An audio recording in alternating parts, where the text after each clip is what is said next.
evening, ladies and gentlemen, sports fans around the world. What's going on, y'all? This is me, your boy Larry B. Welcome by my beautiful girlfriend, the lovely Cecilia. Hi. And we are here to bring you episode number 4 of the Sports Couple Perspective. This week, we're going to have some fun and dip into both of our fields, both of our loves, both of what we do, hobbies, the essence of what we believe God has put us for, at least a part of it. And that, of course, is my lovely girlfriend's field, the field of early childhood education. That is pretty awesome.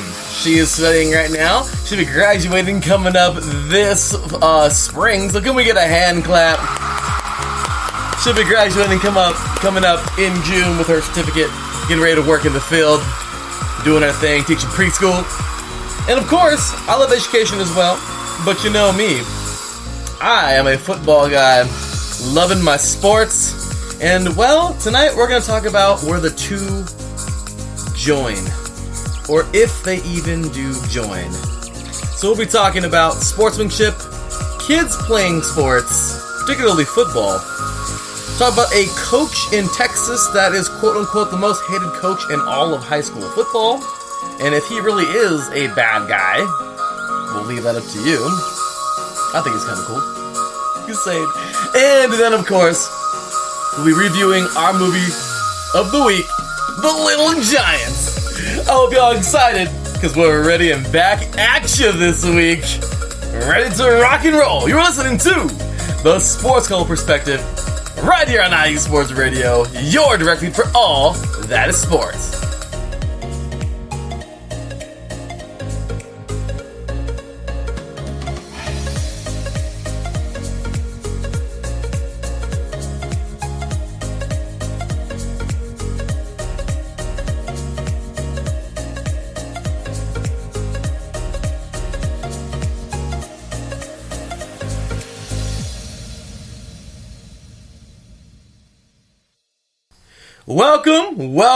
Welcome, sports fans. How's it going, y'all?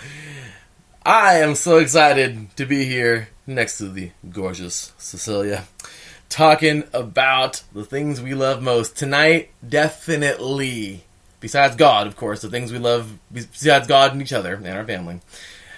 Of course, the things that bring us to what we do in our career field and what we do in life. We're joining our two fields and our two loves besides each other. And this is going to be a fun one. So big shout out, of course, to everybody in the chat room. Going on, Mr. Tarrant. Good to have you, brother. And, of course, Mr. Davidson. Big shout out to you, man. And that's right, brother. Good for you, Tarrant. I'll be graduating as well coming up this year, man. So hats off to you, man, coming up in June. So, with that said, how you doing tonight, babe? Doing okay. A little tired. She is exhausted, y'all. We just started up this week. Been working her and, of course, Carol, her cousin, working them out together this week. And boy, it has been a good one. Ladies and gentlemen, they have survived 3 treacherous workouts, 8 a.m. sharp, Pacific Standard Time. And, well, my workouts aren't the easiest, and they've endured an hour to an hour and a half on each of those 3 days. Can we just get a hand clap for those two, of course? Cecilia and Carol, big shout out to them both. They have done great this week. So, can y'all cheer them on in the chat room and everybody listening, because they've been doing great. How you feeling, babe? Tired. She's pretty tired. So, with that said, it is going to be a pretty darn good show here, and we're going to have some fun talking about, once again, the things that we really enjoy. So tonight will be 100% commercial-free. It'll be an hour show, but it'll be a lot of fun, because we're going to bring it all together with everything we do. What's going on, Andrew, in the chat room, by the way? So let's get things going and start us off. First things first, babe, early childhood development. You have been working. You worked in a daycare for 16 years. 12 years, sorry. 12 years. And you did a lot of work there, and you have recently, you enrolled last year, and you're back into it. You are now a couple of credits away from graduating and looking to work in the field, of course, doing your thing, aiding in preschool, teaching preschool. So really excited for that. So what is it then? You really are like a natural mom. What is it about children that just fascinate you and call you to want to be a part of them? I think it's just their imaginations and just how innocent they are too, and I don't know, they're all cute. So I don't know, I just have a heart for them, I guess. And that is an awesome thing. Should be a wonderful mother, and I'm so excited for that next step with us coming up in the coming years. But I'll tell you, this woman definitely loves children. She is just 100% child type person. She has the patience for them. She just has everything that you can imagine that goes into just caring for children. So I can tell you that right now. She is incredible. I've seen it firsthand experience. She's incredible. And then there's me, the athlete. The person who doesn't know what being soft on really anybody is. Right now she's, looking away, but in her head right now she's going, yeah, especially not on me and Carol. But, yeah, so I do my best to be a little soft when I can, but I can't help it. I got that toughness going on. I'm all about the athlete and being tough.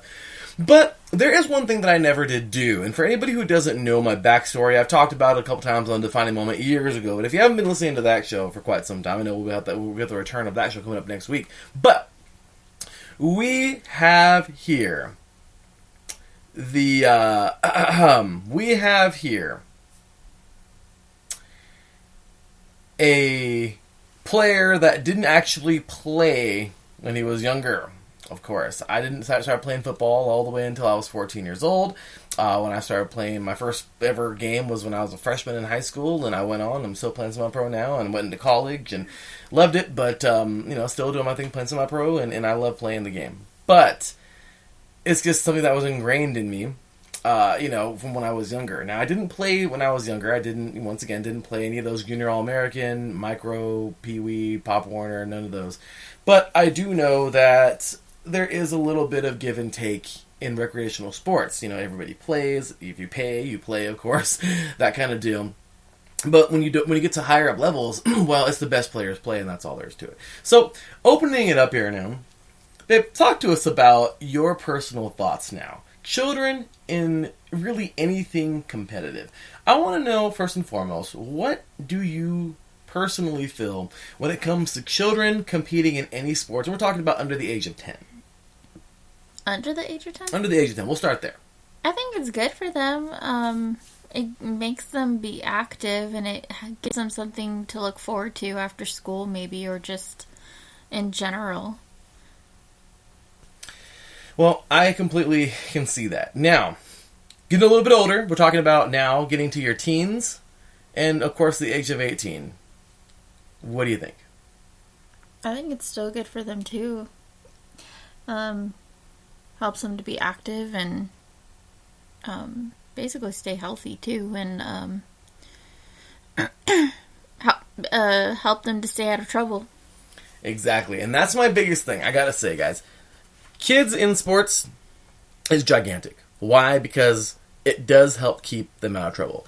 I, thank God, wasn't a troublemaker. I mean, I've had my little things in here and there. But, growing up as an only child, I didn't necessarily have a whole bunch of friends, but I had just enough and close family relatives that I would spend time with and be with. My mom was like my friend, too. I mean, but I needed sports at a certain time, which was high school, but it wasn't even until middle school where I started getting really interested in football. But regardless, I used to love sports. I loved NASCAR. Was like my first sport I ever really loved besides football.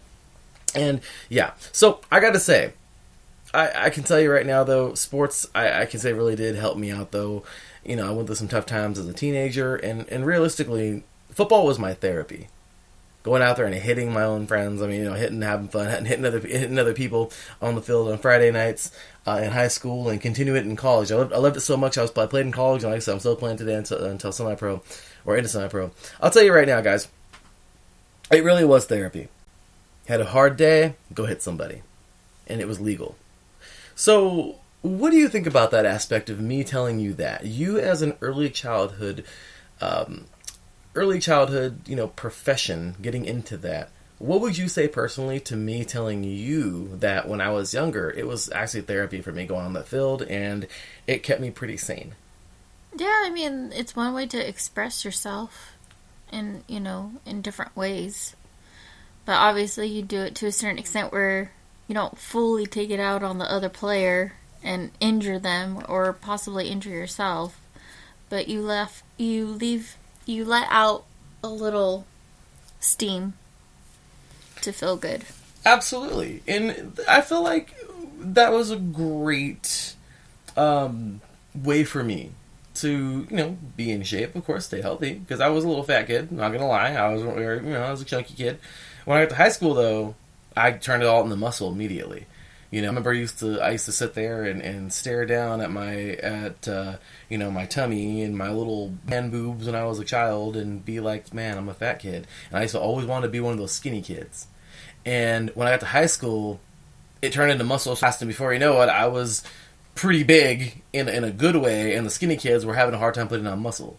So it's just like, whoa, the roles switched. But I just told myself, no matter what, to stick with it and to play and to have fun and to enjoy the game, no matter what. Football doesn't discriminate. You could be big, tall, short, little, speedy, not so speedy. Football doesn't discriminate. It's pretty awesome. So I kept it, within the range of me just always enjoying the game and playing it because I loved it. But then came I got bit by the iron bug. Before you know it, I became a weight room junkie. I used to lift constantly. I still do. Lifting is the big part of my life now, and just being strong. And lifting was such a big thing. Like I said, still is. But then the competitive nature came with it. And before you know it, I became this raw competitive player who was all about competition. I compete with pretty much anybody in that game. I don't care who, when, how, what. Even my own teammates competing, no matter what, trying to get better, making each other better. Iron sharpens iron. And of course, competing with your opponents in the field. But that competitive edge can get a little nasty. Right, babe? You've seen it now. We watched a couple of football movies the last couple of weeks. You've seen the game. You've watched the game with me before, the national championship for college, the college football national championship, of course, was past January. And, well, here we are. We just watched, this is our fourth football movie. And you've seen a couple of dads who've gotten a little crazy in those movies. Mm-hmm. And today you got to watch a movie that was pretty much centered around kids without that kind of a dad in there, but still. So give us your perspective now. Looking back at this movie today and the last couple of movies, the last couple of weeks, when does that competitive edge get kind of nasty with being a kid, turning into an adult, or even just being a kid being too competitive? What do you think? I don't think I understand your question. Okay, let's try it one more time. So, when does that competitive nature get out of hand? Oh. I don't think it should be too competitive when they're little. I mean, they're just there to have fun and just give them something to do. Yeah, it's good to instill some of the rules and the regulations and what is kind of expected out of them. But that should only be done till a certain extent. And and parents shouldn't force their kids to be too serious about a sport until they get older. Till they fully understand and wanting to play the sport. Because I think if they take the fun out of the game when they're younger, then I feel like in some way they're not going to want to play when they're older. I knew somebody in high school that had that. Won't tell his story, but long story short, he had a real shot at the pros, and he quit because he started to hate the sport that he played because his father won more than he did. So before you know it, he started to hate this particular sport because his father was literally trying to live through him. That's very unhealthy. Mm-hmm.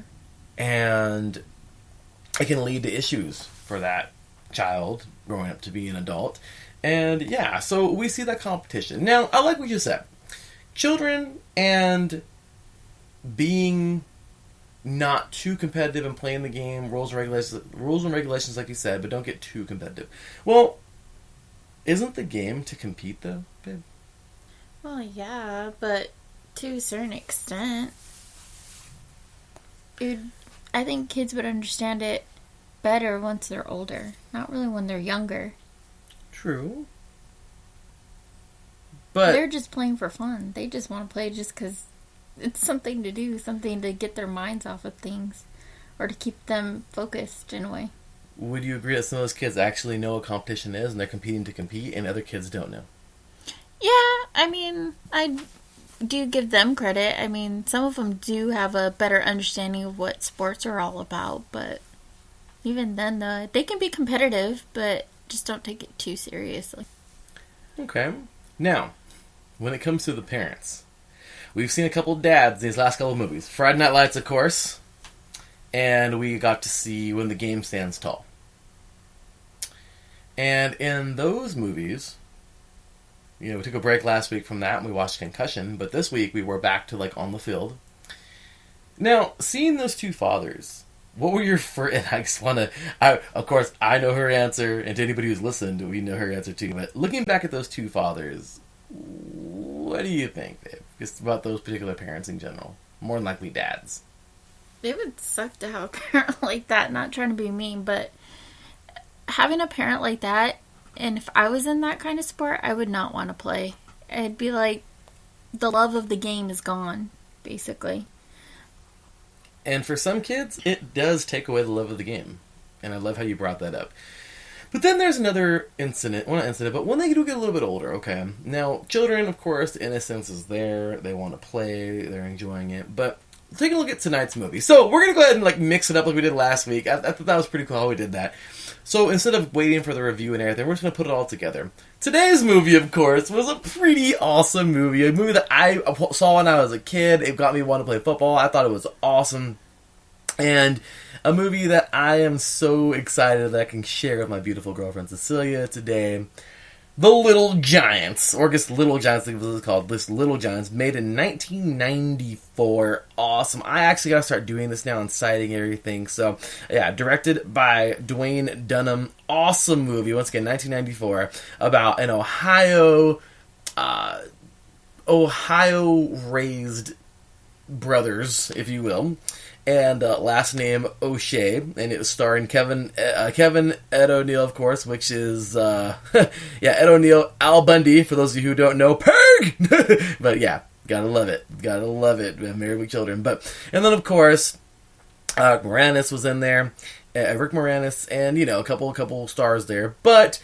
It was about children, of course, playing the game, and two brothers, one who apparently went on, was a big-time competitor. He played in college, he won a Heisman, he won a national championship, and it didn't say anything about him making the pros, but he came back to his hometown to, as he said in the beginning of the movie, bring back a Pee-wee football championship now. And of course, he's all about competition. And his brother, kind of the little pick-on brother, where he was a little brother, he was always kind of get slighted and everything, not picked when he played football, and all kinds of stuff. Well, in the end of the movie, with the movie, by the way, they all came together, and, Rick Moranis will form his own team.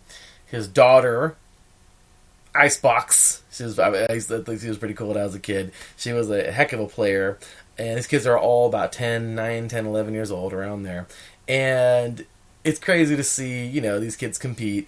And they were so competitive, they made their own little team. And they ended up beating the Cowboys, of course, which was Ed O'Neill's team. And, you know, pretty cool. A bunch of little kids the ones who were picked last in gym class, if you will, compete against these stud kids. One kid, a monster, little youngster, Spike. This kid was, his dad raved about him. He could bench press twice his weight, and he was carrying a refrigerator out of the back of the truck when Rick Moranis went to scout him. But yeah, at the end of the day, the kids who were like the dorks, the nerds, the ones who were, besides Icebox and the quarterback junior, besides them, the other kids were just not the athletes. They weren't all that. But what happened? They ended up beating, after a very inspirational speech at the half by Rick Moranis, of course, Icebox's dad, and they came out and would eat up a 21-point deficit at the half and win it 28 to 21. Pretty cute little story, and that's pretty much going to do it. We'll get more into it if you guys would like in the chat room, but that's basically the sum of it. Go check it out once again. Little Giants, really cool movie. But with that said, babe, give us your thoughts, of course, about the entire movie. What were your thoughts about it, and tell us all that you liked and maybe dislikes. I liked the movie. It was cute. It kind of reminded me of like Little Rascals, but obviously this had to do with the sport. So, but yeah, I mean, it was good, and I felt like it teaches the kids a little lesson in there. And the only thing I didn't like was that how the brothers were like in competition between each other. Like they from the start, even when they were younger, they really didn't get along, and it kind of grew up. They grew up with that too. So, but I mean, in the end, it seemed like they fixed it. So, I mean, it was a good movie. But wouldn't you say, babe, that brothers, I'm sure sisters can too, but wouldn't you say boys, what's the old saying? Boys will be boys. I'm sure that can be used in a lot of different ways, but in this way, a competition kind of a way, wouldn't you kind of see that? I can tell you right now, if I had a brother, I would probably compete with that dude in everything just because he's another male in the family, and that's all there is to it. What do you think? Yeah, I understand that, like, having a little competition, but, I mean, not taking it so serious where, like, it kind of ruins your brother relationship. Hypothetically, you and I have two boys, and that starts happening. I would sit them down and talk to them, but, like, hey, you guys are brothers, you can't do that. Would it bug you to see them compete in everything? No, not really. I mean, if they're doing something like playing a sport or like maybe it's chores around the house or something like that, like let's see who gets it done faster or whatever. But other than that, they need to put the competition aside. Fun little scenario. Maybe there are two teams. Just saying. Maybe there are two teams in Pee Wee.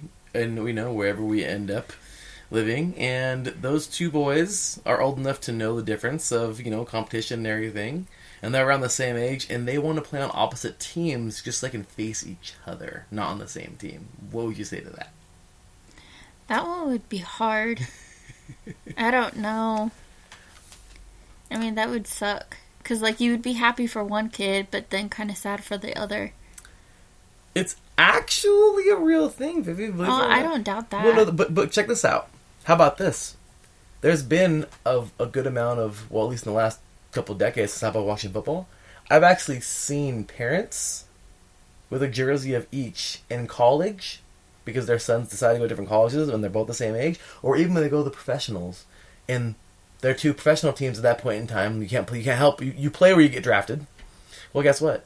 I've seen, especially like Howie Long, my all-time favorite Raider, actually had two sons, and they played against each other a couple of different times. And him and his wife, you'd see them in the box, like cheering them both on, I mean, at that point in time, now what are you thinking for those parents that had to, that got the privilege to endure their two sons playing at a professional level or even at the high college level where they're playing against each other? What do you think about that?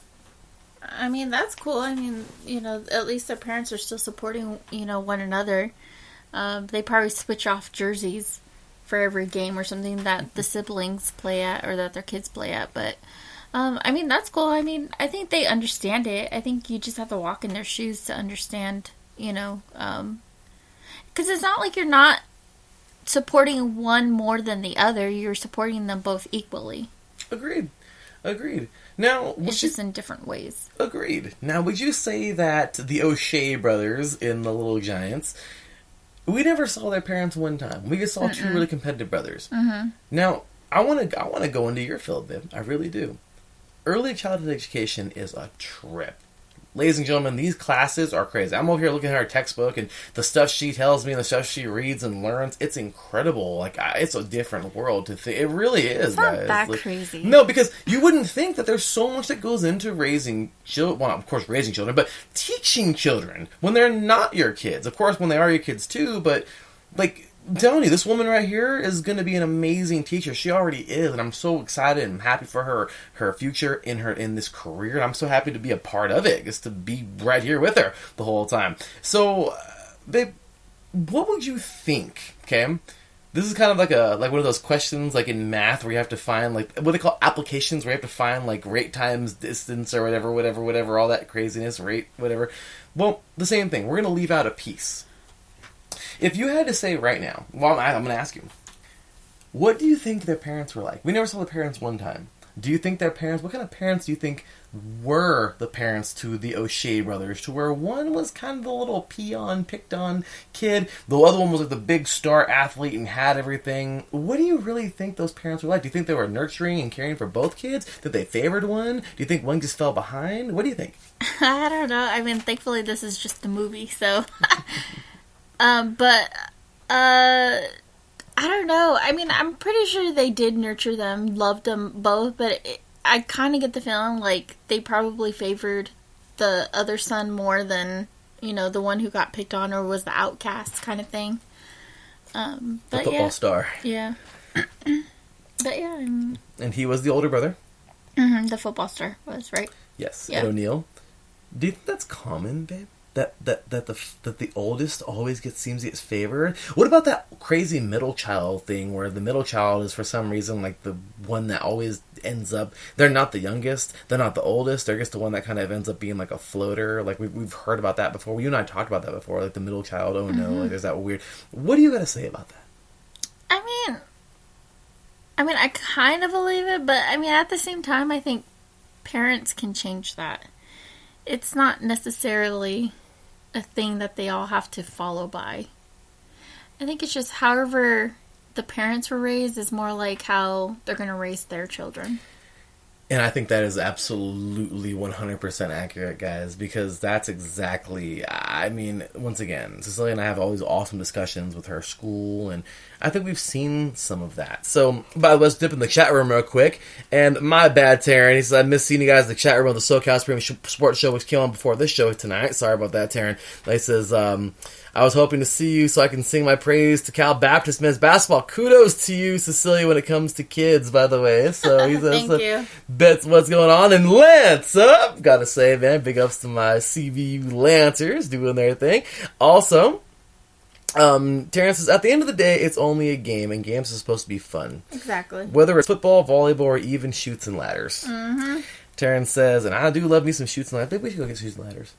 That'd be a fun game to play, I'm gonna say. So, Taryn also says, I feel the Little Giants is kind of like Rocky, except in football form. Just my take. Yeah. Interesting. I would think so too, yeah. Like a feel-good kind of youngster. Mm-hmm. Full admittance here, I've never seen a Rocky movie in my life. What? I've never seen one. I just never took interest in it. I love boxing. I watched Ali the other day, like parts of it. That was a really good movie. We had to watch that one. It was a good one.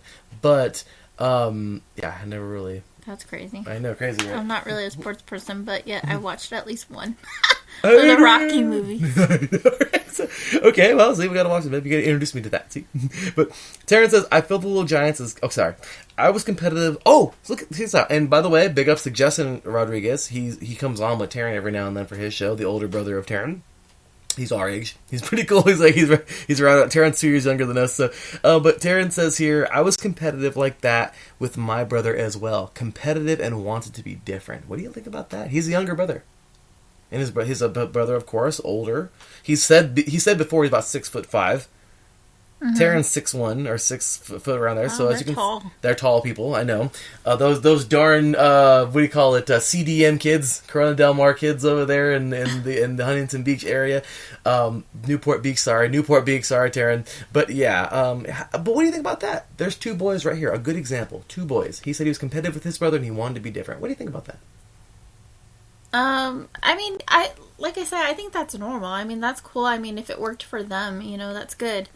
A little competition isn't that bad. I mean, I think I probably did that with my sisters too when I was growing up, and mainly with like games, like board games and stuff like that. But I mean, I think that's normal between siblings. Very true. And Cecilia, you had a good amount of sisters, and of course her brother. But would you ever have said that you?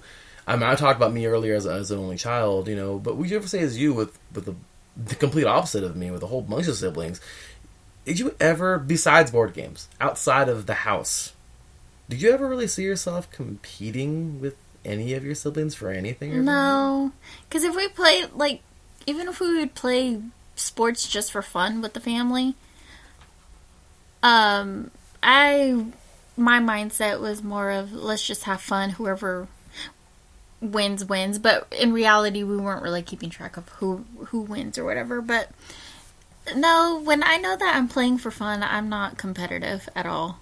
Well, I totally see that too. It's true. You're not really I'm not gonna say, because you're definitely competitive when you want to be, but I can be. You can but be. For the most part, no, I'm not a competitive person. No, you're a sweetheart. You're somebody who just likes to.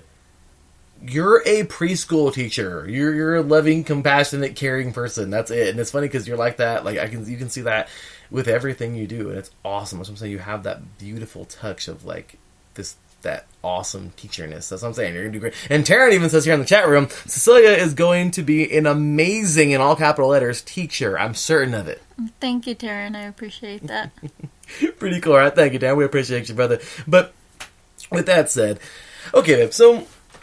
Kind of a fun little question there about the parents and, what they could have been like. But when it comes to competing now, we're going to talk about a couple different things. And one of them I have to bring up because this one's going to be kind of funny. Cecilia and I talked about this before, and I've even brought it up before. One of our cousins, Louis, by the way, awesome guy. He actually coached soccer for many, many, many years. He played, he coached, and him and I got a really good conversation one day about participation trophies. Oh, what a can of worms participation trophies is. Ladies and gentlemen, I'm not going to throw shade, and forgive me, Justin Lahr. High Octane, by the way, catch Justin Lahr on High Octane Entertainment tomorrow morning, 7 p.m. Pacific Time. Sorry, 7 a.m. Pacific Time, 10 a.m. Eastern Time. He is, of course, hosting our Indiana sports show, covering all Indiana sports. And who's in Indiana? The Indianapolis Colts. A couple years back, the Indianapolis Colts would have a great season, but lose in the AFC Championship game.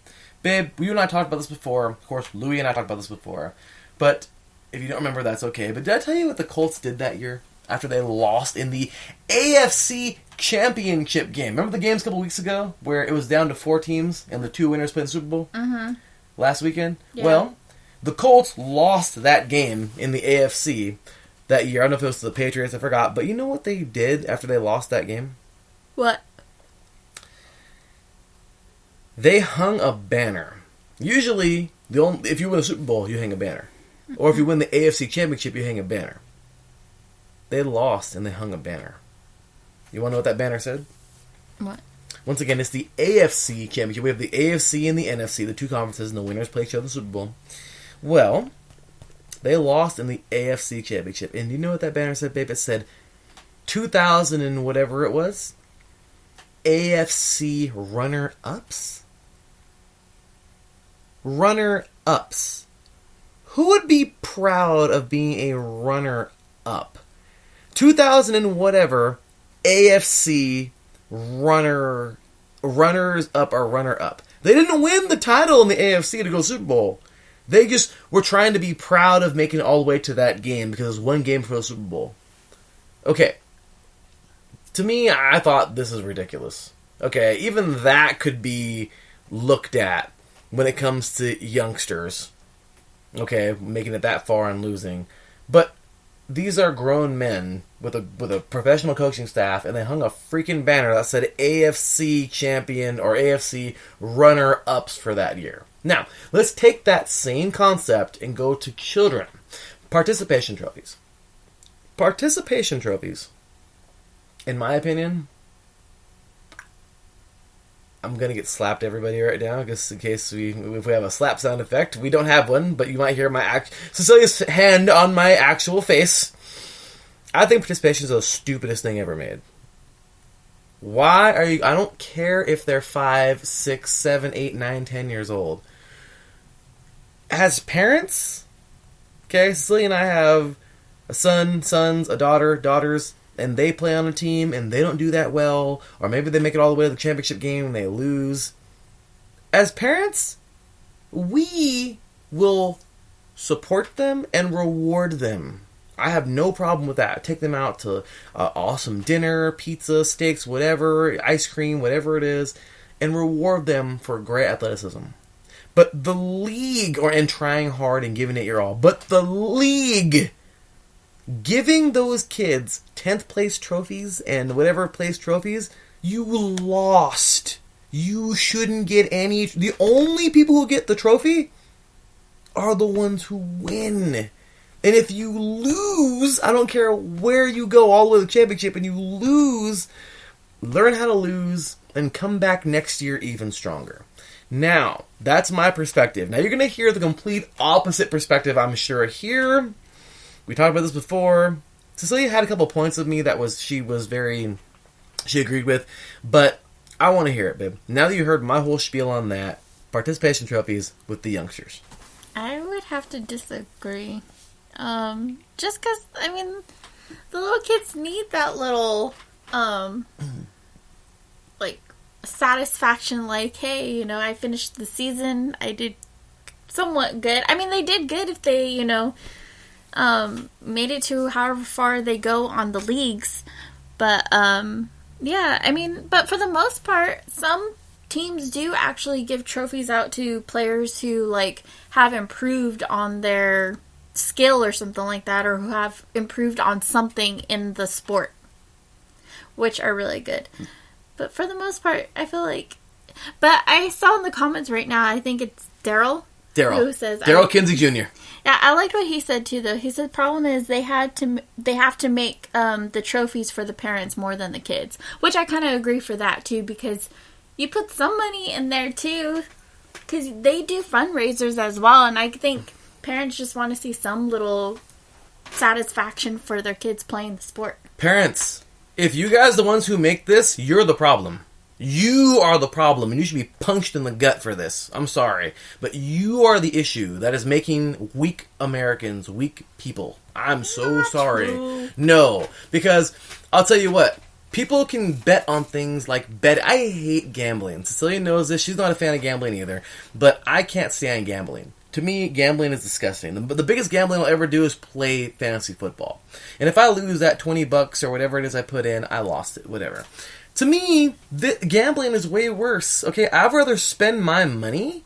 Okay, Cecilia and I, we know if we put our children in sports and everything, guess what? We're going to put in money. But that money is really for them too. Of course, we're paying the league and all that. But you know what? At the end of the day, those kids, that's okay with me. If our children aren't that good at sports, they don't deserve a trophy. And you know what? We can work harder. But you know what? Some of them are little, though. But we're going to love them no matter what. We're going to love them no matter what. And we're going to reward them. And the team thing, I wanted to interject a little bit ago, but I didn't want to, I wanted you to definitely have your time. But the truth was, you know what? Oh, sorry. I just wanted to say, sorry. I don't know where I went, what the truth was, but I wanted to say that, yes, reward within the program. So the team, yes, trophies, most improved player. Even in college and in high schools, look at the Buckeyes. A couple weeks ago, remember when you asked me, babe, for Ohio State, what are those little stickers on their helmets? Mm-hmm. Those are pride stickers. In meetings, some teams do that where you get pride stickers and you get like, oh, so-and-so got 2 sacks, that's 2 stickers. You know, when you get that on your helmet, that's a reward. So you see some people put your stickers on their helmet. Well, they got a bunch of... They must have That's what they're great basically stats. doing to the little kids, though. No, because that's a reward within the team. Now, the league, no. And if a parent wants to... Oh, well, my kid, even though our kid's team out of 20 teams got 20th place, my kid still needs a trophy because I put in money. No? You know, like, dude, what do you mean you need to... No, you put your child in there, you paid money, they had a good season. They had a terrible season, but they can still come back and be good next year. Have them train, have them do their thing. But why do you think there needs to be a 20th place trophy or ribbon, you know, when... I'm sorry, but, I mean, you're letting it be okay. You're letting them know that it's okay to lose in life. It's okay, I'm still going to get a trophy. No, because when you don't win in life and you don't do certain things, you don't have to go to college. You don't have to go to college. I love college. You and I, we're both, you know, babe, you're doing your thing right now. You're about to graduate. That's awesome. You have your associates. You're about to get a certificate to teach, young children. You are amazing at what you do. But you know what? That's God's calling for you, and you did a great job at it. Me, I went and got my 2 pieces of paper right here on the wall, my 2 very expensive pieces of paper. And you know what? I'm going to do good in that field. You know what? And with your support, I can do anything. Of course, with God, I can do anything. We can do anything together. But some people aren't students. Some people get out of high school and they go to electrician school. Some people go and become a mason. Some people become, masonry. They finish cement. Some people lay brick like my Theo. It's just, at the end of the day, you can't just sit there and expect for things to happen to you. You have to go get it. And I believe that winning should be taught at an early age. I mean, not crazy winning, but like some kind of and not to let these kids know that it's okay to get 20th place and you're still going to be celebrated. Now, I know it may sound a little harsh, but now I want to know. Go ahead and come back at me, babe. Now give me your thoughts on what I just said. No, I mean, I think they stop it at a certain age, but I mean, they're still young. You can still teach them. But, I mean, I don't know. I still feel like they deserve it. And okay, and you know what? Just because they work hard. Good, they do. And they do give their little hearts, their all to the sport. So. And they do. And they should be celebrated. And they should be rewarded. Just not by the league. There should be one trophy that's made. One trophy. And the winner of that league, I don't care if it's AYSO, I don't care if it's homeboy, homegirl, freaking over here in downtown, freaking Pop Warner Football League. One trophy gets made. You're too harsh. And the one team who wins that trophy. See, this is why I love this conversation. Can we ring the cowbell real quick, y'all? Can we ring the cowbell? Because this is a great conversation.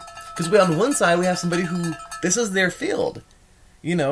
My beautiful girlfriend, future fiance, future wife, future mother of our children, she is in this field. This is what she does. She has that nurturing love. She has that, mother, 100% mother. And me, I'm the hard, I almost said the A word with 2 S's behind it, but I'm that hard dad that's just, a tough athlete that's just earn it. So you can get both of us. But let's step into the chat room real quick. Got a lot of chat going on, by the way. Big ups to Daryl Kinsey Jr., by the way. If you did not catch his show yesterday, Daryl Kinsey Jr., Mr. Michael Ward, and Chris Lehman. Great people. Great show last night, by the way, gentlemen, on The Extra Mile. They had a great show talking all auto sports. Last night, catch them Thursday evenings at 5 p.m. Pacific Time, 8 p.m. Eastern, right here on IE Sports Radio, your direct feed for all that is sports. So, big ups to Taryn, by the way, hosting the Set Point here on IE Sports Radio, talking all volleyball. Typical time, 5 p.m. Pacific Time, 8 p.m. Eastern Time. I say typical because he goes on a little bit earlier, talking with some awesome guests, sometimes on Tuesdays. And then, of course, catch him on Friday evenings before this show at 5 p.m. Pacific Time, 8 p.m. Eastern Time. On Friday evenings with the SoCal Supreme Sports Show, talking all Southern California sports. So big ups to him. But both these guys are having a good conversation here in the chat room, and both Cecilia and I have been reading this every time the other's been taking a break to talk. So, looking here, Taryn, the Indiana Pacers are in Indiana. Yes, they are. But who cares about the Pacers? Who cares about the Pacers? Well, once again, Justin does. So we talk about them tomorrow morning on High Octane Entertainment here on IE Sports Radio, talking Indiana sports. But Daryl says here, to be fair, they are holding a grudge over the deflated football thing. Okay, that is going too far. Oh my goodness, I think that was the game, babe. Long story short, the quote-unquote footballs were deflated, and that's why that's why the Colts lost that game. They had a tissy fit over that, okay? So that was the whole deflate gate thing with the Patriots. Anyway, dumb thing. But anyway, Taryn says here, so the Colts have been hanging pretend banners earlier than UFC. Oh, you're cold, Taryn. See, Daryl also pops in. Problem is, they had to make those trophies for the parents more than the kids, as Cecilia said a little bit ago. Taryn says here, the late Kobe Bryant fell under criticism after his team wasn't smiling in a picture after his youth team finished third in a tournament. Okay, we need to address that real fast. Babe, I want your thoughts first. What? Just because they weren't smiling? They weren't smiling. They were all giving this face. The game because face. Because they lost? Or no, they won? In their team picture, Okay? What was it one more time? Let me read it one more time. The late Kobe Bryant fell under criticism after his team wasn't smiling in a picture after his youth team finished third in a tournament. So they had to be younger. But what do you think about that? And I can understand they probably weren't happy about the way that things turned out, but and probably some people suspected like maybe they weren't having fun or something like that. But I don't know. I mean, even if you lose, win, whatever, you should still smile in a picture. That's actually no. Or unless you're making a statement. Yeah, in my football pictures, I'll never smile. Take a look at my pictures. It's that face. Like, Why? I'm going to eat you for breakfast. Because you don't smile in football pictures. Oh my gosh. You intimidate everybody. I don't care who's looking at it. Okay? It's just that picture. Kidding. But if you could specify, Taryn, because that's actually a good point that Cecilia brought up without her really even knowing. If they lost, of course they lost and they're third, is that why they weren't smiling? Or they just weren't smiling because they were just trying to still be intimidating? I'm guessing that it was why I sound kind of dumb right now, but I think it's because they finished third, as Taryn said. So yeah, I wouldn't be smiling either. I'd be very disappointed. You know what else? And this is something big time, but in the World Cup or in a big time soccer tournament around the world, when the teams are awarded their medals, you know what's messed up? The loser of that game, they also get medals. And they have to walk on that stage and receive silver medals before the team who won it all gets gold medals and then gets to hoist the trophy in front of the team who just lost. When the team that walks up, getting the silver medals, walks up there, you want to see how they walk up there? All serious? Mad. And they have to shake hands with everybody and the commissioners for that league or for the World Cup or whatever. They shake hands, and some of them, and of course, the first thing you do is you go up there, put your head down, bow your head so they can put your silver medal over your neck, and shake everybody's hands. I've seen soccer players, grown adults, walk up there and just, I'll take it. Don't put it around my neck. I'll just hold it. Thank you. And they shake hands. They're just holding it like this in their hand, and their fist clinks. They're just, good, congratulations. They're just mad. They walk off the stage, their head down, or they're mad, or just angry. No one wants to be second place. Well, no. So, I don't blame those kids for not smiling. But Daryl says here, the parents like to throw hands with coaches when their kids don't win, especially the ones that try to live through their kids. Oh, yeah, we've heard that. that's true too. Now, I want you to address this, man. Those kids and those parents, would you say that, first things first, what kind of a parent are those kids? What kind of course, we have different types. I've learned some awesome things from Cecilia here. Authoritative, authoritarian, I believe. Or just what kind of parents do you feel that those, more than likely, fathers are to their kids? Probably authoritarians. Now, can you explain to the listeners here what authoritarian parents are? It's just a very strict, harsh parent who... It's their rules or the highway, basically.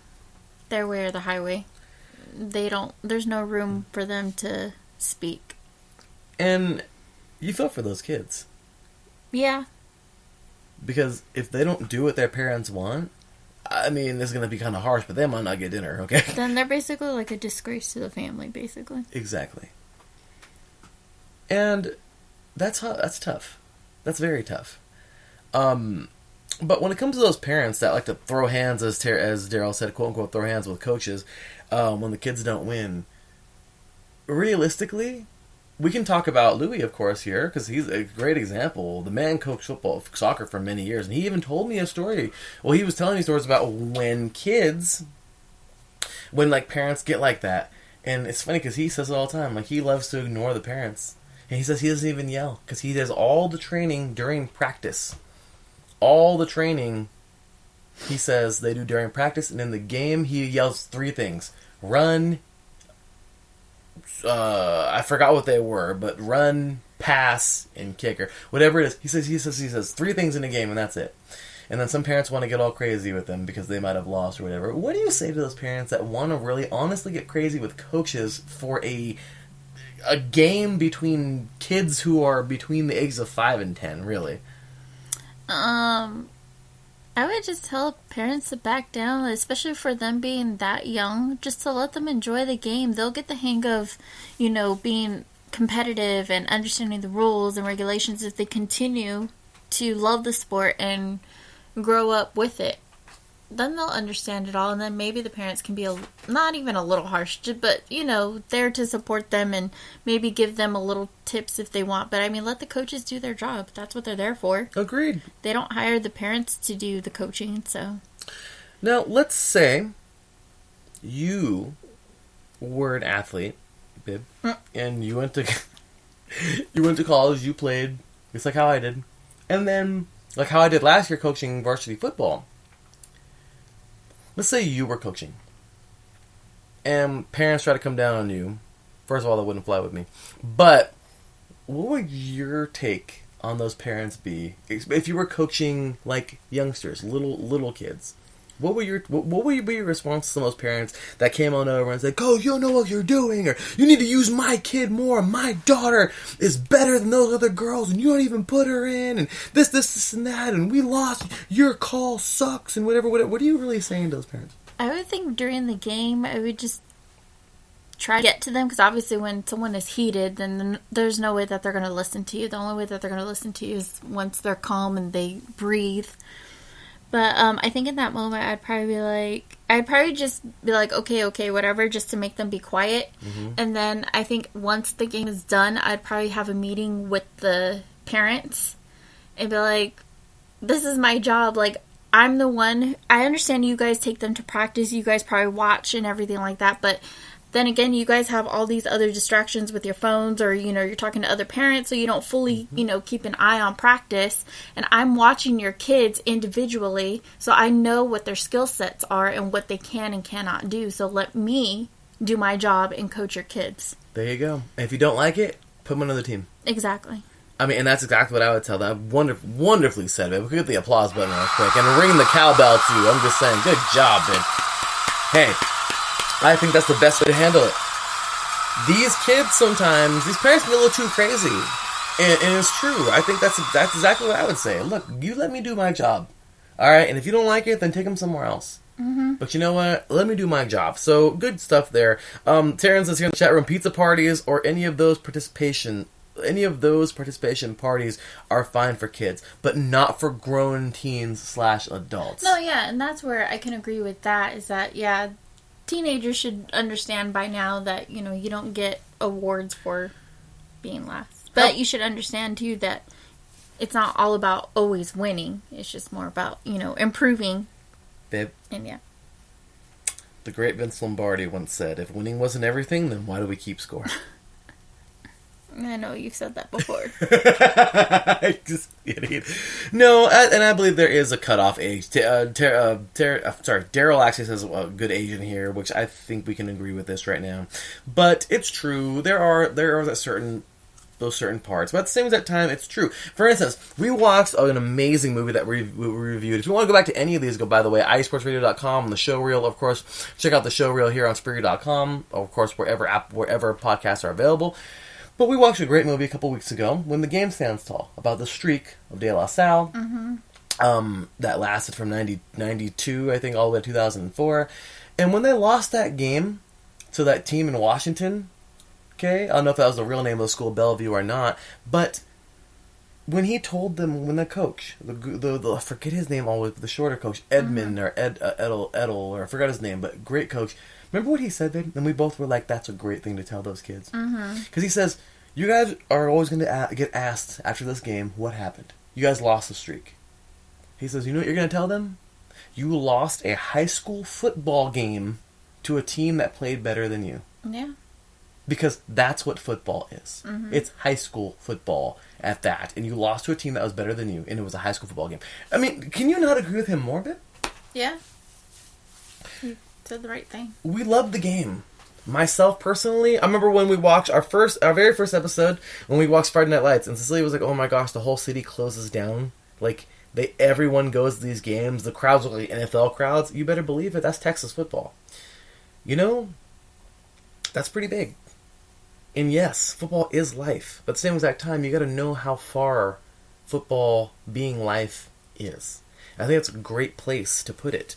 So Daryl says here, I think participation trophies are great until you're like in 4th grade. After that, win your trophies. 4th grade is typically about what, babe? 9, 10? I think so, yeah. 9-ish? 8? Yeah, that sounds, yeah. So what do you think about that?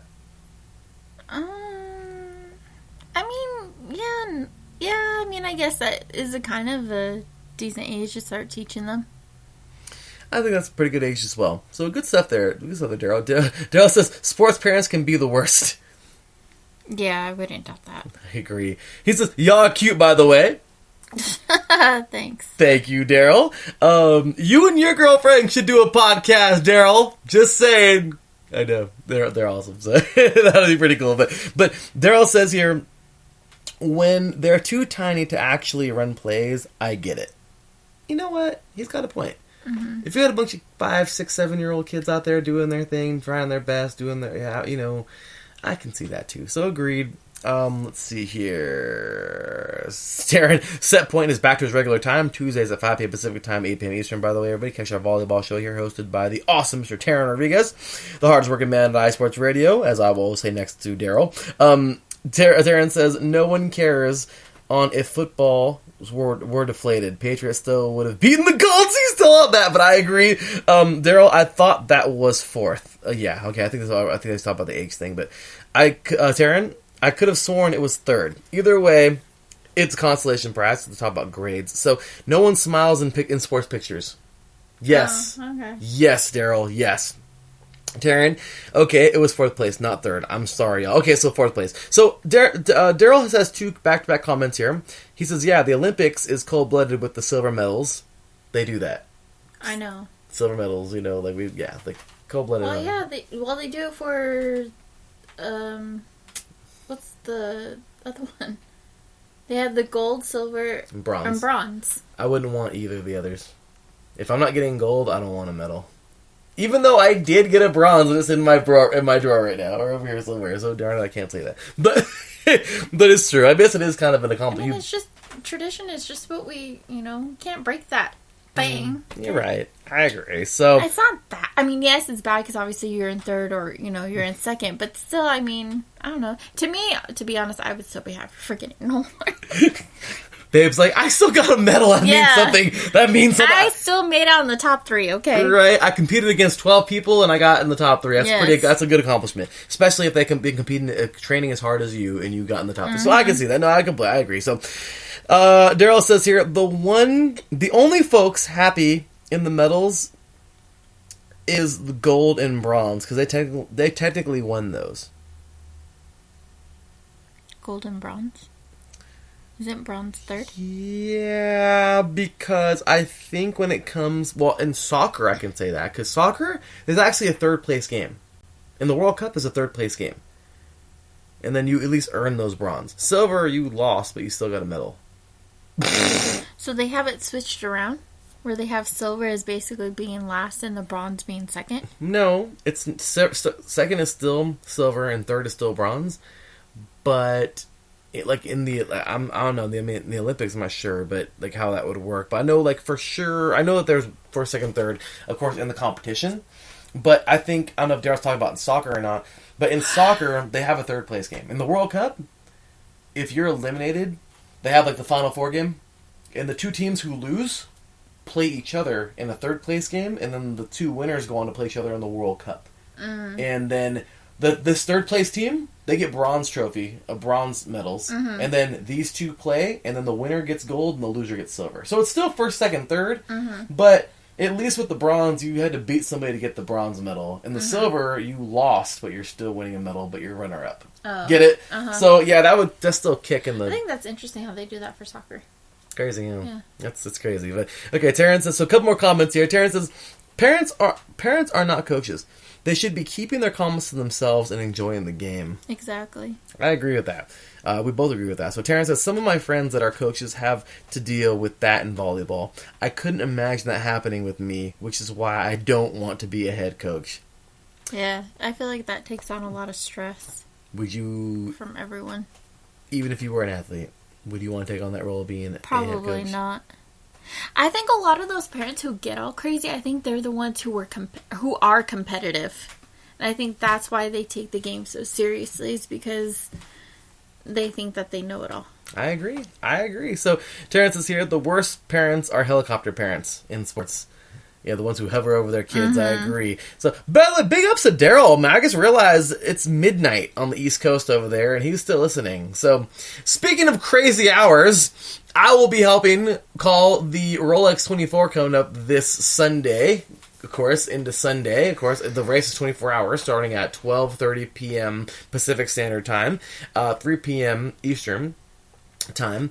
And yeah, I will be calling the race with Jonathan Grinke. Well, at least 3 hours of it on iSports Radio on Mixlr, from the hours of 3 a.m. to 6 a.m. on Sunday this weekend.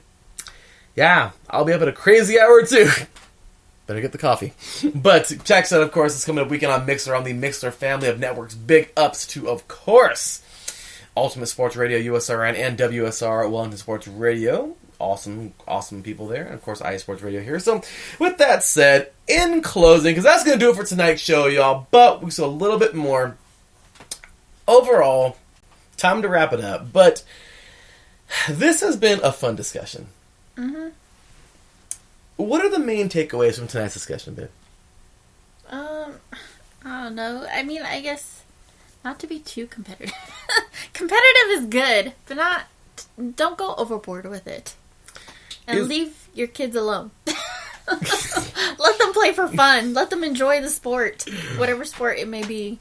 So, let's start from the very beginning. I like that. That's a good way to open it up. I say the same exact thing. I completely agree. Let your kids enjoy. Let them compete if they want to compete. If they want to play for fun, let them play for fun. At the end of the day, we're all out there trying to catch something on that field, or play for something on that field. And whatever it is, let them enjoy it and play, and have fun doing it. So, let's go back to the beginning, of course, the Little Giants.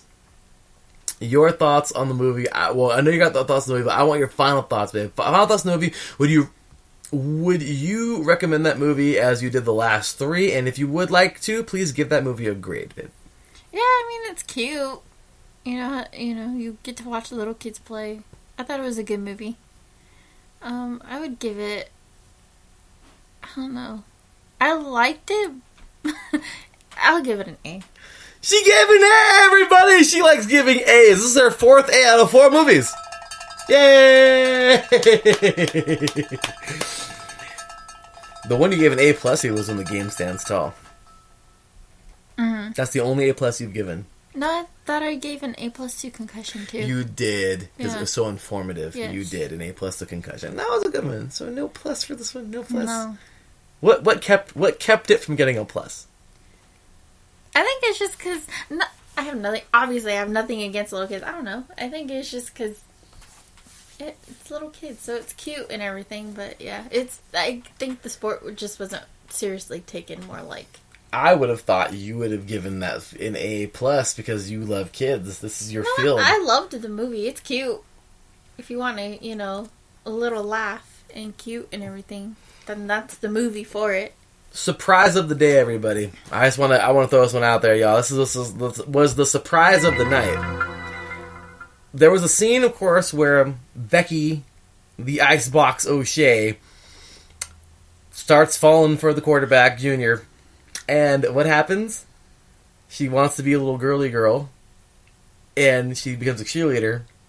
She quits the team. And during halftime, when Spike, that little tough kid, nails Junior with a cheap shot and hurts him, Becky gets mad. She throws her pom-poms down. She goes in the locker room, gets suited up, and she goes out in the field and comes to play. Cecilia, I think what she also hated more is because her team was losing. Yeah, but why was it when that little tough kid freaking hit her little crush? She got real mad. And that's when O'Neal said to that guy, that Spike's dad, the tough kid, he said, "Hey, what's that cheerleader doing on the field?" And he said, "That's no cheerleader, that's Becky. That's my niece Becky." Yeah. And she's pissed. She's pissed off. Okay. Ooh, you cursed. I'm sorry. I'm just kidding. Sorry. But I know. I'm sorry. I gotta apologize for that, baby. Sorry. But Cecilia's not a feminist. She's not. She advocates for women for sure. She's all about women's rights, of course. She's not a feminist. Mm-mm. But she said something that surprised me tonight. Because this is what goes to show that, she does have a little bit of that, like, structure of, like, competitive edge, I feel. Or at least a team structure. Because, see, she's getting sporty, y'all. She's getting sporty. I know she would have said this before, but I'm just saying, in this last month. I would have said it before. But she said something that really, really surprised me.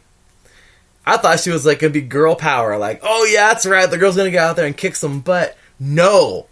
No. Cecilia was like, oh, no. She was like, oh, heck no. She's like, if she's going to try and play, she's like, I would let her play. She quit on the team. Well, yeah, if I was the coach, like, which I understand. She's at that age, she's confused, she doesn't know who she is or what she wants to be, and now she's interested in guys right now, or boys, I should say, right now. So, I mean, that's a little hard. So, I understand that point, because I understand her, because at that age. But at the same time, if I was a coach, I would not let her play that game because she let her team down. She wanted to do something else that, But, I mean, she helped out, though. She kicked butt, so I gotta give her that, too. And she smacked that kid, Spike. Yeah. And she flipped him. She flipped him once, caused a fumble. Uh-huh. Okay, that's already crazy enough. And then after that, she freaking stops him on the fourth down. She stops him. Well, I think with the help of her teammates, too. Yeah. So they stopped him on fourth down and turned the ball over. And then they freaking drove 99 yards to win the game. So, yeah, she definitely did help out. But I think she's a little boy crazy at the moment when that happened. Boy crazy. She threw her pom-poms down after the dude she, got hurt by the savage little kid who hurt him. I think it was a little bit of both. Her crush got hurt and her team was losing. Am I your crush? You're a dork. You're my crush. You should see the look she's giving me. She's like, yeah. With that said, y'all, that was a fun one. But, of course, we're going to jump on into one more thing to talk about, of course. Participation trophies. I still think they should give them out still. To a certain age. After hearing you out tonight completely with that, and then, of course... some comments here in the chat room, of course, Daryl and everybody, Daryl saying a good age, but no, I agree. After Cecilia ended tonight with what she had to say, I turned a little bit with that too, because I believe she's absolutely right to a certain age, and then Daryl jumped in certain age, and yeah, I agree. But yeah, babe, you convinced me tonight, so thank you for that. Yay! But anyway, she got me there, and then of course, when is being competitive too competitive? So final thing here, there's a really cool video on YouTube. Called, I think the most hated high school coach of all time. Now, sorry, we're going to end it there, but we got a few more minutes here because I did want to bring this up. Long story short, this coach in Texas, where it's a very competitive sport, talk about being competitive, what happens? He's in a league that I don't know if they can get out of, but they run the score up on everybody, and it's like 70, 80, 90 points a game. They completely demoralize whoever they play. They know that every time they play them, they're going to get destroyed, the opposite team. But he does it on purpose because every time they go to the playoffs, I know maybe they went once or twice or however many times, but when they go to the playoffs, well, guess what? If the way that these parents are like, well, he should sit the starters at the half, or he doesn't be running the score up, and he needs to sit the other kids and put in the backups. Well, if he does that, his kids are not going to be conditioned enough to play 4 quarters of football. And when we get to the playoffs, they're going to get destroyed by the bigger teams that they should be playing in the regular season. They're going to get destroyed by them. Parents and the other kids don't like it because they get beat, they lose by so many points, whatever. But at the same exact time, he's just trying to make a winning program so that way he has to get through that season with his team. And then when we get to the playoffs, he can play good football to where his kids can actually play 4 quarters of football and compete at that high level. So I want to know what your thoughts are on that. That's a little hard. I can understand being hard on your players, but maybe not too crazy. I understand everybody wants to win. That's basically the whole point. Even though it really shouldn't be, to a certain extent.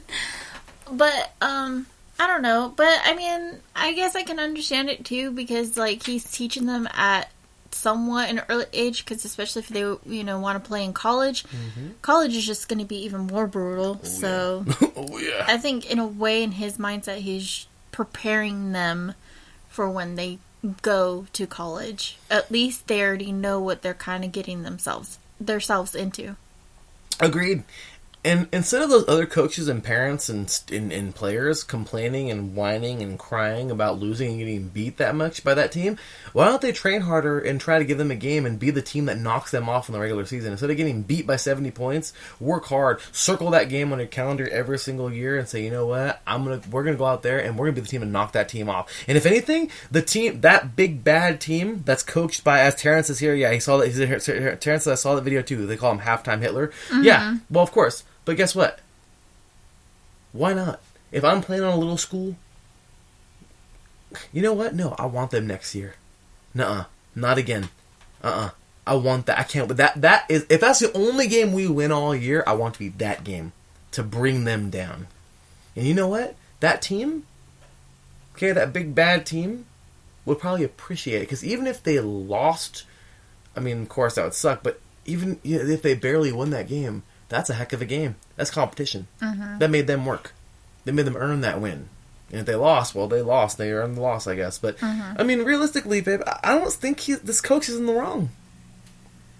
I don't think he is either, to a certain extent, but at the same time, I don't know. Because that's just a lot of wear and tear on the body and mentally, taking those boys down mentally. So it's just, they have to fight through it all. And I think that's why a lot of the parents are probably mad too, is because they see what their kids are going through, their boys. So, and it's just, like, do I really want my kid to go through this right now? I don't know. I can see both points. I don't know which side I'm really agreeing on, but yeah. It's one game, but then if they're all in the same league, no, but it seems like he's doing it all the time, though. Of course he is. They're all in the same league. So it's, like, obvious. Like, the one team is going to win every year, and it's like okay, so who's going to get runner-up? You know what I mean? Like, that's what you're really playing for, runner-up. They could be the Colts. I'm just kidding. But that's it. Participation trophies. No. But that's how it is. So I agree. I agree with what he's doing, honestly, babe. If he can't get out of that league, because who knows? Maybe he's tried to get out of that league. I don't know if I remember the video, seeing it. I don't remember, like, hearing that. At least I thought I did before, but I don't know. We watched it earlier. I didn't hear that part. Maybe I did. I left the room a few times. I was getting the show ready, but we're getting everything ready for us. But overall, I don't think he's doing the wrong thing. He wants to compete. He wants a good competitive team. So sorry if everyone else is getting destroyed by them. Maybe they should compete a little harder. I know it's a little harsh, but we even said it earlier, babe. The younger kids are the ones, okay, maybe there's a little leniency. These are high school players. These are kids that are playing varsity. You're looking at, if they're a really good freshman, they're 14 or, 14. If they're a really good sophomore, they're 15. But you're looking at 16, 17, sometimes the little older ones, 18-year-old kids. You can handle that by now. Be a man. You're becoming a man. In high school, you're becoming a man. So grow a pair and freaking fight. Because life is going to kick you in that pair over and over and over and over. Good Lord, we know. Life will destroy you. Life loves to beat us like we stole something. So you know what? Sometimes we need a loss. And we all have. But you're at that age where, yeah, if you're going to cry about things now because of a high school football game, what happens when you lose your job and you got a family? I don't think the boys are complaining. I think it's just more the parents just seeing them on how they look like when they come home. Yeah. From practice or games. Well, it's only once a year, but like I said, they play them, but that big bad team. But anyway, so yeah, Terrence is here with y'all. Will y'all need me to call some of the Rolex 24 or have you guys got on that time field? I don't know. Talk to Matt about that one, but we'd love to have you on, Taryn, for that. That'd be awesome. Taryn also says here, I like your take on this topic, you two. Halftime Hitler, I saw that video too. I like that guy. Me too, Taryn. Cecilia doesn't really like it that much. Do you like it? What do you think, babe? Overall thoughts on that coach? I don't know. I mean, I'm in the middle of him. That works.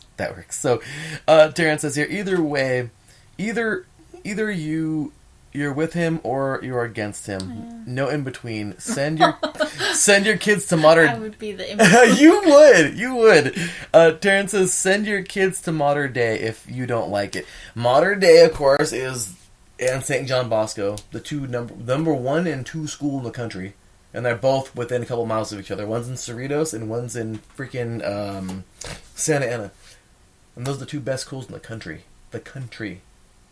Okay, they're private schools, of course. They're high schools, but yeah, hey, well, if you don't like it, it's true. Send your kid there. See if they can play. You know what I mean? We'll send our kids there. See if they can play at that level, major high school football. But Terrence says here, and if you're getting trounced by quote-unquote halftime Hitler and his team, send your kids to Bosco, Mater Dei, or Mission Viejo. Yeah, give them the chance to compete. That's what Terrence saying. Give them the chance to compete against the schools like that on a team that's big and bad just like that. Maybe they'll get big and bad, too, as athletes. But anyway, y'all, that was our take on that, and overall, that was a pretty fun show. We got to incorporate, of course, the best of our worlds that we love to talk about. Me, of course, just being the athlete and loving it. Cecilia being the early childhood education major.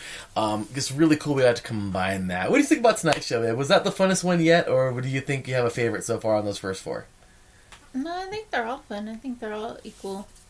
They're all the same. I think so too. See, equally fun. As a mother would say, I love you all equally. There you go. So it's even to our shows. So I'll tell you guys, that was a lot of fun, and we had a good one tonight. Of course, we had a good one the other 3, but make sure to show us some love, y'all, each and every week. Friday evenings tonight, we got a little bit late. Sorry, guys, we're an hour late, but catch us our usual time, 7 p.m. Pacific time.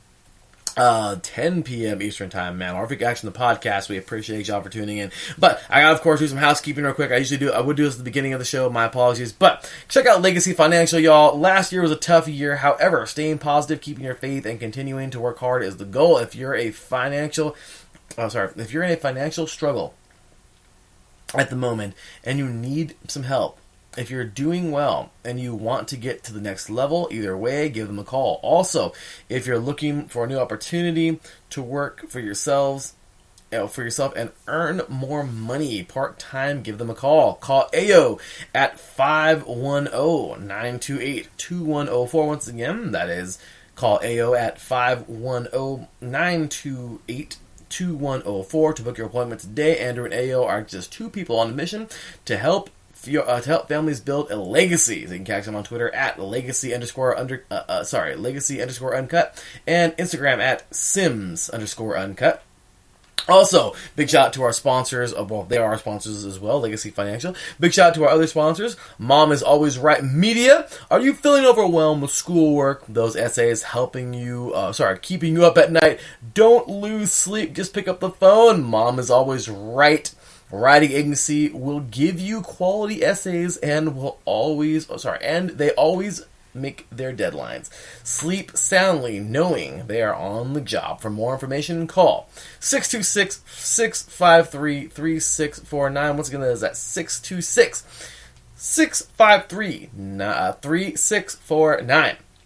Also, Mom is Always Right Media Incorporated. They actually have 2 podcasts that they have a network. They have some pretty cool shows here. Miss Jolene, awesome lady, and they have some great podcasts that involve her. One of them, her and her man have a pretty cool show called Coffee After Dark, and her and her man Rob, pretty cool show. I checked it out. Don't miss the next chapter of your favorite love story. Check out the season 2 premiere of Coffee After Dark, brought to you by Mom is Always Right Media, where we help you open your business from start to finish. And of course, the other show that they do, her and her co-host haven't done one yet this year, but I want to check it out when they do. It goes down in the PM. Make sure you check out the new episode of It Goes Down in the PM, brought to you by, of course, Mom is Always Right Media, where we help you we help you open your business from start to finish. And that's her and her colleague. Pretty cool. It's just executive women where they put the kids down and the filters come off, as they said. So pretty cool. It's got kind of insight from 2 women executives and their family lives and home life, I believe. So pretty cool stuff there. And then, of course, the final sponsor for tonight's show and for this week here at iSports Radio, the Sports Rundown. You can catch them, of course. They were on today, earlier today, so make sure you show them some love. Are you a sports fan but have too much going on in your life these days to keep up with the 24/7 sports news cycle? Or maybe you are new to sports and want to understand the nuances better? If so, the Sports Rundown is for you. We are a new podcast that gives you basic professional and collegiate sports news, stats, tidbits, and fun facts by the time you start that second cup of coffee or finish walking the dog. Enough information to make you dangerous while talking about current sporting events, and we teach you some fun along the way, or something fun along the way, like about mascots, uniforms, history, feel-good stories, and sports rules. We even cover the Premier League. It's pretty cool. New episodes drop Monday and Friday morning, so come give us a listen. So make sure to check them out as well, y'all. And there you have it. So check them out at _sports rundown on Twitter and show them some love, y'all. So also on Instagram and Facebook as well. So take care, y'all. That will do it for tonight, babe. Any final words for our listeners here tonight? No, just take care, be safe, and stay healthy. Please stay healthy, y'all, in this crazy world, and we will see y'all next week. So with that said, y'all, cue the music, because we are out of here for the night. Alright, baby. That's gonna do it. That was a fun one. I enjoyed it. Yep. That was fun. So, with that said, y'all, we are out of here. Check us out once again at IE Sports Radio on Twitter, Instagram, and on Facebook at IE Sports Radio. Show us some love. Check us out at IESportsRadio.com. And there you have it, y'all. With that said, big ups to the chat room tonight, of course. Andrew, Davidson, Taryn, of course. Taryn says here in the chat room, great show, you two, never disappoint. Well, we appreciate you both for tuning in, man. And Daryl Kinsey Jr. Show us all some love here at IE Sports Radio. Give us a follow to all of our shows. And we will see you, of course. My beautiful girlfriend Cecilia and I will see y'all next Friday. Taryn says here, and if you're in youth football, don't let 19-year-olds play in a 14-year-old football game. Good one, Taryn. With that said, y'all, for Cecilia, for myself, we will see y'all next Friday evening. Until then, take care, and as always, God bless.